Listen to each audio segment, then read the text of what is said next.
My name is Angela Spence. I teach here at Texas High School in Texarkana, Texas. I was born here in Texarkana, Arkansas back in 1956. I grew up in a little town called Marietta, which is about 45 miles kind of west of here.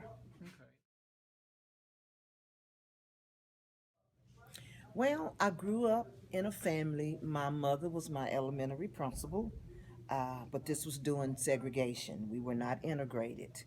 Um, and my mother, who was the principal of the elementary school, started me in kindergarten at the age of 3.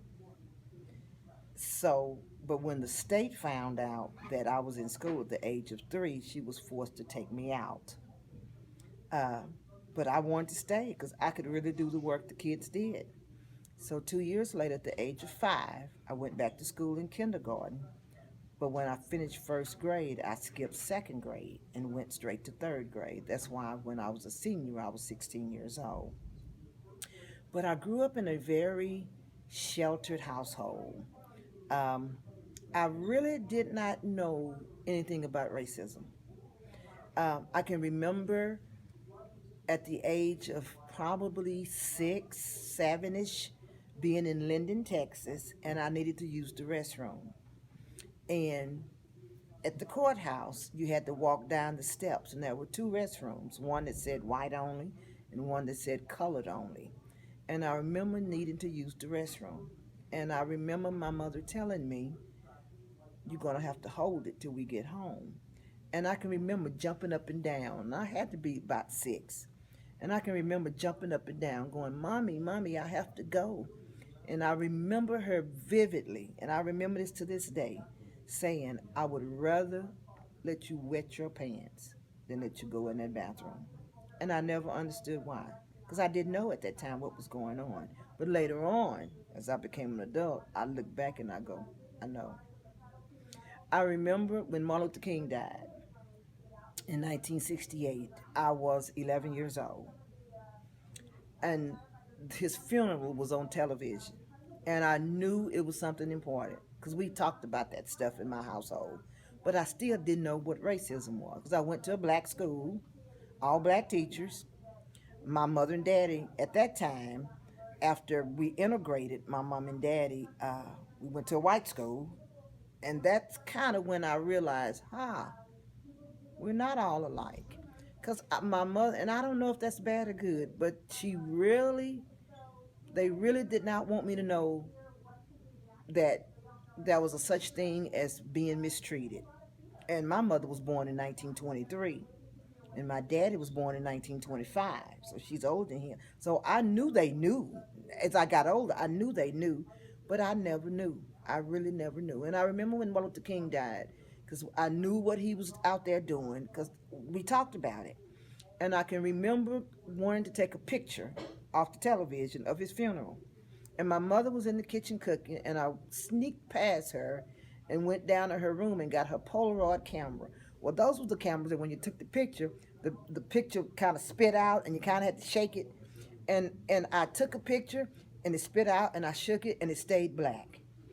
And I took another picture. And I took another, and I'm not realizing I'm looking at a black and white television trying to take this picture, and I used up all her film. And she came in and she goes, "What are you doing?" And I said, "Mom, Martin Luther King died."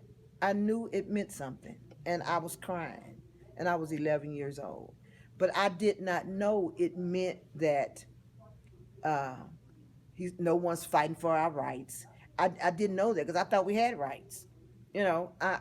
And I knew I went to a black school because I thought that's the way it's supposed to be, you know. And I felt like my school was like anybody else's school. But when we integrated in 1970, I went to Atlanta High School. I was a cheerleader. I was the first black cheerleader for Atlanta High Independent School District in 1970. And I didn't know any better. I didn't even try out for cheerleader. I didn't have to go through practice and trying to jump. I couldn't jump a flip. I didn't know. But what had happened was we were that very next year, we knew that we were integrating. And a white lady from the white school came to the black school and got with a lady named Mrs. Wade. She was our homemaking teacher. and asked Mrs. Wade to get together a group of girls, because we were all black, get together a group of girls. She wanted to have a meeting to have someone to volunteer. We didn't have to try out, to volunteer to be a cheerleader. So we got to the meeting, and I'm the kind, I volunteer for everything. They said, go over there and jump over the well. I do it. I was just that kind of girl. My mom and dad, that's just how I grew up. So when they said, who wants to be a cheerleader, I raised my hand.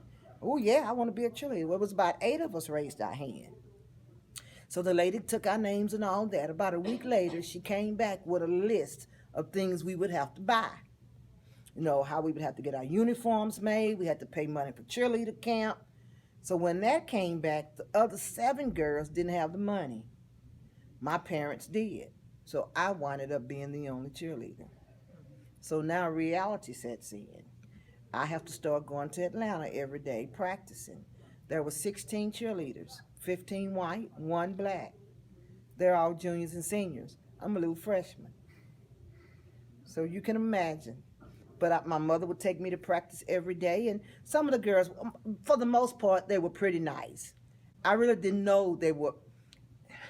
Does this make sense to you, Colton, when I say nice, nasty? They were nice, nasty. But I see the good in everybody, you know. So I was just excited to be a cheerleader. But we went to camp that summer at Stephen F. Austin. And we went to cheer school during the day where we learning our routines and learning new stuff. And competition was going to start on Wednesday evening. We were going to be there Monday through Friday, and we were going to start competing against other schools on Wednesday for blue ribbons, red ribbons, white ribbons, spirit sticks, and all that kind of stuff. But when we got to cheerleader camp at Stephen F. Austin, the first incident is no one wanted to be in my room with me. No one wanted to be my roommate. So there are 16 girls, 2 to a room, you would think, but no one wanted to be in my room. So I had a room to myself. So some room had 3 girls because no one wanted to be my roommate. But I didn't care. You know, I had a room to myself. I'm just happy, go lucky, jolly, jolly, jolly. And it wasn't so bad when I got to camp because there were other black girls in camp because there were schools from all over Texas at the camp. So I saw other black girls, and I really made friends with some other girls. But I remember that Tuesday night having a knock on my door, and I went to the door, and there's all 15 of them. And Marcia Clayton, that was her name. She was the head cheerleader, Marcia Clayton. She was a senior. She came to my door with the rest of the girls, and she said, "We need to talk to you." So, you know, come on in. So they came on in, and what it was is they wanted me to go to Miss King, Mary King. She was our cheerleader sponsor who was there with us. She wanted me to go to Mary King and tell Miss King that I was sick and I wouldn't be able to compete with the girls starting the next day because they felt like if I competed, it would keep them from getting blue ribbons. And really, Colton, this was in 1970. I don't. That was what 46 years ago, and I'm 59, so I was 13 years old. I was 13. So you're talking 17, 18-year-old girls, and I'm just a little 13-year-old girl. And I don't remember what I said. I really don't. But I knew what they was asking me was not right. And I always could remember my mama telling me, never let them see you cry. I'm getting kind of teary-eyed thinking about it. And I remember my mother saying, never let them see you cry. And I don't remember what I said. I might have said, okay, I'll tell her. I can't even remember. But I knew the minute, I can remember the minute I closed that door and they left, I just cried. And I'm getting teary-eyed thinking about it. And I went to Miss King. And I said, Miss King, I want to call my daddy. Because I've always been a daddy's girl. I said, I want to call my daddy. And she's going, what is it? I said, I don't want to be here. I want to go home. I want my daddy. And she says, what's going on? And so I told her everything that happened. She was infuriated. And she said, no, no, no. I said, no, I don't want to be here. I want to go home. I want to call my daddy. And sure enough, it was like 9 o'clock at night. They in Marietta, we in Nacogdoches. I called my daddy. I said, Daddy, I want to come home. And he goes, what's going on? I said, I don't want to be here. So Miss King got on the phone and she talked to him and she told him. So he said, and I remember him saying, let me talk to my daughter. And I got on the phone. I was crying. She said, baby, don't cry. I'm on my way. And he came and got me. The next day we went to the superintendent's office and we had a meeting with the superintendent. And he was infuriated. He was furious. Long story short, the word began to spread through town, that what was going on. And our football team was predominantly black. And when the football team found out what they had done, they wasn't going to play football that year. So it was a big thing. It really, really, really was a big thing. I didn't get off the score because I wanted to quit. I like, Mom, I can't do this. I can't. I just can't do this. And Mom said, Yes, you can. Yes, you can. You're going to do this. And she wouldn't let me quit. She would. That's just my mom. You don't quit. You hold your head up and you show them that you're going to do this. And my dad, Mama was she was the one, she was the rooster that ruled the roost. Daddy was, okay, honey, okay. Daddy was going to let me quit. He was. Even though my daddy was a teacher, my mother, when we integrated, my mama didn't get a principal job, so she went back into the classroom. Um, and daddy was, whatever was going to make me happy. If you don't want to do this, honey, you don't have to do this. And mom was like, yes, she is. And I did it. I stuck it out. That year was really bumpy. After By the time I became a junior, I was head cheerleader. So juniors and senior year, I was a head cheerleader. Um, but that was a learning experience. It really was. And I realized, you know what? There are some people that don't like us. I really didn't know it was like, I didn't know that. And my mom and dad really grew me up in a very sheltered household. I didn't know because, we took we took family vacations every year. And I remember in 1972, when I was a sophomore, we left Texas and we went through Colorado, Wyoming, South Dakota, North Dakota, Idaho, and I remember being in North Dakota, and my daddy and I was in a Walgreens in North Dakota in 1972, and I was what 15 because my birthday is in December. This was the summer, so I was 15 years old, and my brother and my mother was in the car, and me and my daddy were in Walgreens, and I remember standing in line at the counter, and this little white boy was holding his mama's hand, staring at us. I mean, just staring at us. I mean, he was just amazed. And finally, I remember the mama saying, "Stop staring, stop staring." And she looked at us and she says, "I apologize for my son, but he'd never seen a black person in person. He'd seen maybe a black person on TV, but he had never seen a black person in person."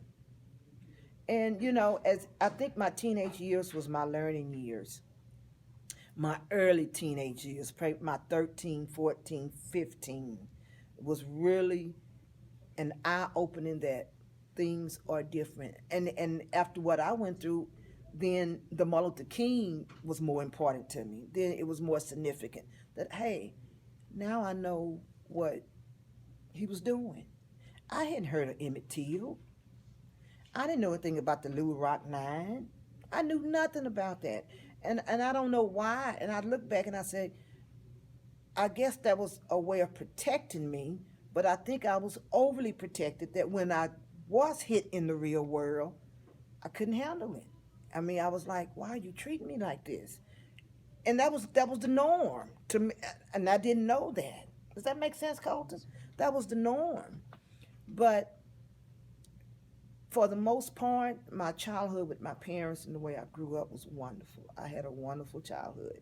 Um, I didn't know there were the projects. I didn't know that. I didn't know that, you know, you got black part of town, even though I lived in a black neighborhood. And that was the white neighborhood in Marietta. Marietta is about as big as this classroom right now. But it was a pretty vibrant little town back in the 50s and 60s. And I knew that I lived in a black neighborhood and the white neighborhood was up in town. I knew that. But it wasn't no big deal to me. It wasn't any big deal. And I never really came in contact with white people. So but I didn't, it wasn't no big deal to me because I still thought that we were all the same. I'm just darker than you are, but that's how my mama taught me. So, and I think I grew up overly protected. So, because when I was hit with the white world, it was like, why are you treating me like this? Yeah, I didn't understand it. I really didn't. It was really a learning experience for me. in my early teenage years. But after I got through that, I really haven't had a problem. Um, my mother always told me, and my daddy, my mother graduated. My mom and dad met at Prairie View. They met in the back in the 40s at Prairie View, A&M University. That's where they met. My mother got her master's from TWU in Denton. My daddy got his master's from A&M College Station. My mother started working on her doctorate from TWU. She never finished it, but she started working on it. My daddy didn't. He said, "I'm tired of school. I'm not going back." But I grew up on a ranch. We had horses and cows. I mean, I would go out in my daddy's red truck and look across the pasture, and you say 300 head of cattle. I grew up very privileged. I really did. That's why when I was hit with that white world, and people looked at me differently, I just couldn't hardly. I didn't understand it. I don't remember in 1970 when the three schools merged: Douglas School, Booker T. Washington, Atlanta, and Atlanta High. We were we were Douglas High Panthers. Booker T was Booker T. Washington Wolverines. Atlanta High was Atlanta Rabbits. So when these three schools merged together, what is going to be our mascot?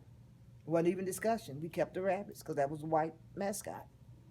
Um, what about the principals? Who's going to be the new principal? Our principal was Mr. Northcutt. Booker T. Washington principal was Mr. Bassett. And the white school was Mr. Johnson, where we only got one school who's going to be the principal. And I can remember my mom and daddy saying that Mr. Northcutt was going to retire. He didn't want to go to a white school. You know, and I have, in Colton, tell you this. All white people are not bad and all black people are not good. And he was one of those old blacks, probably like those old whites, who didn't want to deal with it. So instead of going to the white school, he was going to retire. He was old enough to retire, so he didn't have to deal with it. Mr. Bassett was not old enough to retire. He wanted to be the principal. So now you got Mr. Bassett and Mr. Johnson. Mr. Johnson became the principal. Mr. Bassett didn't, so he sued the school district and won. He sued and won and got enough settlement that he went on and retired. So we took the white mascot, we had the white principal, but there wasn't really any conflict. I don't remember us having any fights or any, you know, because one thing, it was a football school, most of the boys on the football team, and I believe those white coaches was glad that we merged, but they got all these wonderful black players. I mean, that's just the way it was. So other than that personal experience of me with the cheerleader thing, I don't really remember any bad incidents in the school. Like when I look at the Little Rock Nine and what they went through, I don't remember us going through that. I'm sure there were pockets of conflicts in other areas of the school. I just don't remember any. Uh, and as we went through high school, some of my best friends were white girls. I mean, we were all very. I mean, I became. I was one of the smart girls. I took all, and I can. And that's another thing, and that's something, Colton, that this has been 40 some years since I finished high school, and it has not changed. My mother made me take. We didn't have AP back then. It wasn't College Board. We didn't have none of that. We didn't have. It wasn't gifted. We had what was called regular classes and honor classes. We didn't have AP and all that. We didn't have that. You was either in a regular or you was in the honors. And of course, my mother put me in all the honor classes. And Colton, I kid you not, in most of those classes, I was the only black. I was the only black. You might, and I remember another girl, Deborah, would be in there. And I remember another girl named Kanitha. She would be in there. But for the most part, you had a room full of whites and maybe one or two blacks. And now Colton, here it is 2016, and it has not changed. And I have a problem with that.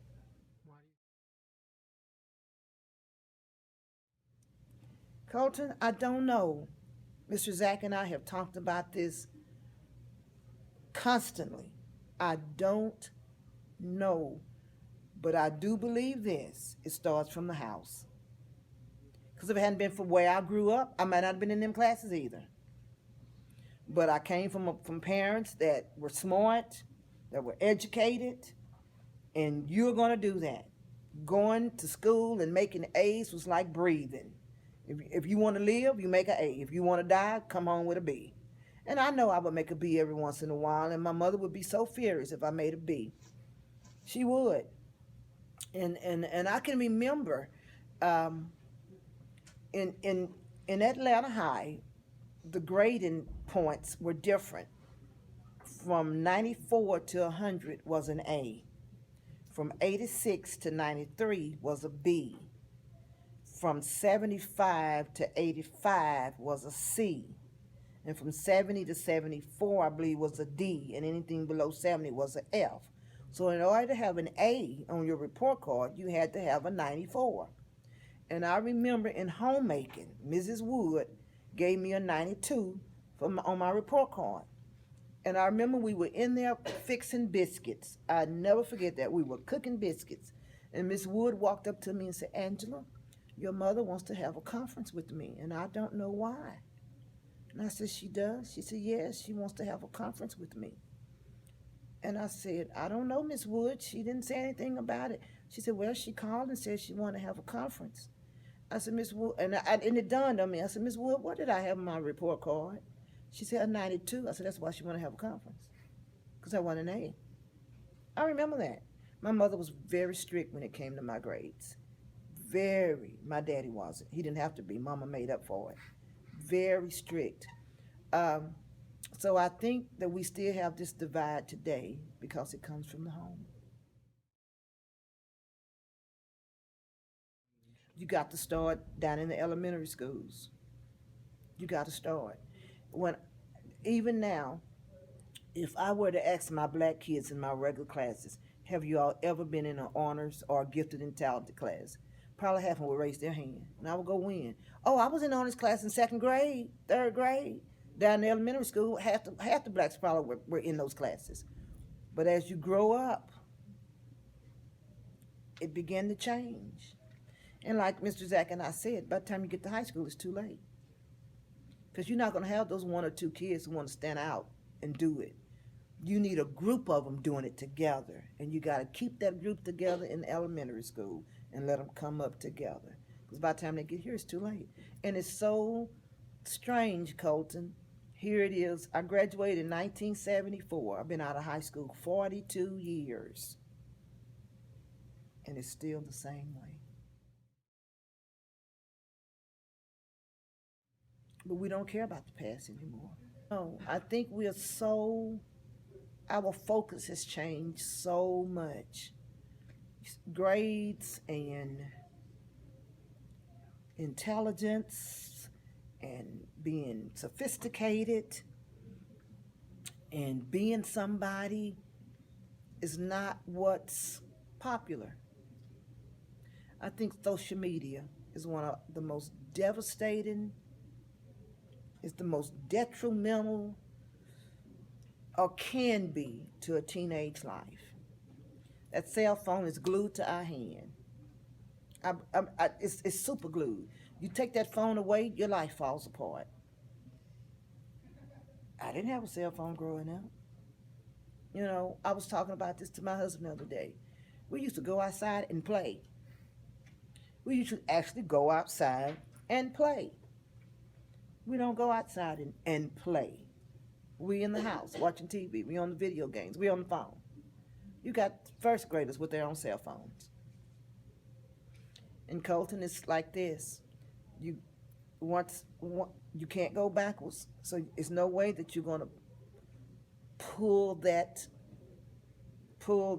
pocket out of our society now. It's there. It's not going to get any better. I think it's just going to get worse. That's just me. I'll be 60 years old next Saturday. I wouldn't go back if I could.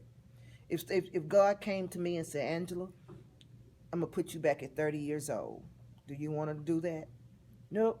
I love where the only reason I would go back is I probably would stay into what I liked, which was communications. I love teaching. I think I'm a great teacher. but I think my calling was communication. I used to be a reporter for the Dallas Morning News, and I quit there years ago because my kids were so small and I had crazy hours. But I think that was me. I, my goal was to be an anchor woman. I wanted to be on national news.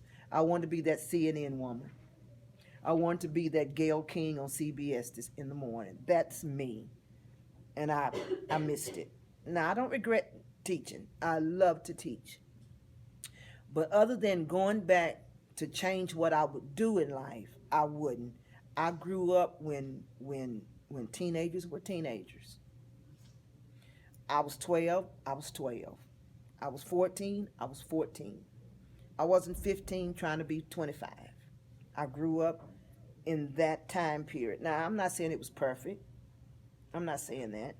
But we knew how to say please and yes, ma'am, and no, ma'am, and I'm sorry and thank you.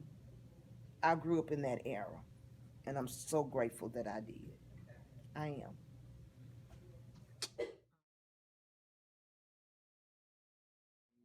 I think it could. I think it could. But we need people to be interested in it. Um, I'm teaching a Black History class, and they didn't know who Medgar Evers was. They didn't. Who is Medgar Evers? And when I showed them the movie, The Ghost of Mississippi, and I said, if you ever go through Jackson, Mississippi, you'll see Medgar Evers Boulevard. You know, they don't know. They didn't know who that was. I mean, Diane Nash. Who is who? That she was one of those people who sat at the lunch counter, and a woman squeezed ketchup and mustard all on top of her head. They don't know who that is. No, the four little girls. They don't know who that is. Go to Birmingham, Alabama, Ingram Park. If there's a park in Birmingham called Ingram Park, they got statues of dogs.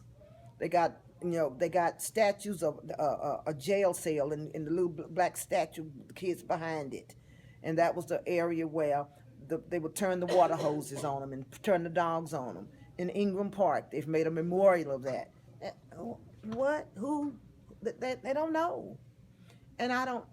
And Connor, it could be because American history is everybody's history. It's not just George Washington, Abraham Lincoln. But if you pick up an American history book, that's what you're going to see. That's what you're going to see. You may see a little paragraph in there about Malcolm X. You may see a little couple of sections in there about Martin Luther King. But American history books is white history. It's basically white history. And if you don't bring that black history into it, then we have a generation of kids who just don't know. Their moms and daddy don't even know. They don't. I mean, my mother was 32 years old when she had me. So I came from an older, not an older mother, but, and I remember, this is something else, I'm glad I thought about this. I remember some kids one day when I was in elementary going, ooh, your mama sure is old. And I'm like, what? And I remember going home and telling my mother that they were making fun of you, mother, because they say you're old. And my mother, and I'll never forget what she said. She says, darling, she said, let me tell you something. She says, when they were out having babies, me and your daddy was getting an education. When they were out doing things they weren't supposed to do, we were getting our college degree. And that's why you live in the house you live in, you wear the clothes you wear, and you drive the car you drive. So no, I waited later to get married because I wanted to be ready for you. And after she told me that, boy, I was good to go. So you got a generation of kids who don't have that kind of mother. And you do have a few, but it's pockets of them. It's not the norm.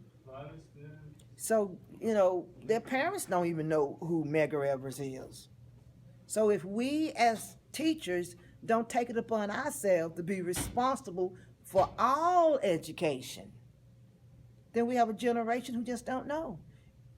And you got to know where pride comes from to be prideful.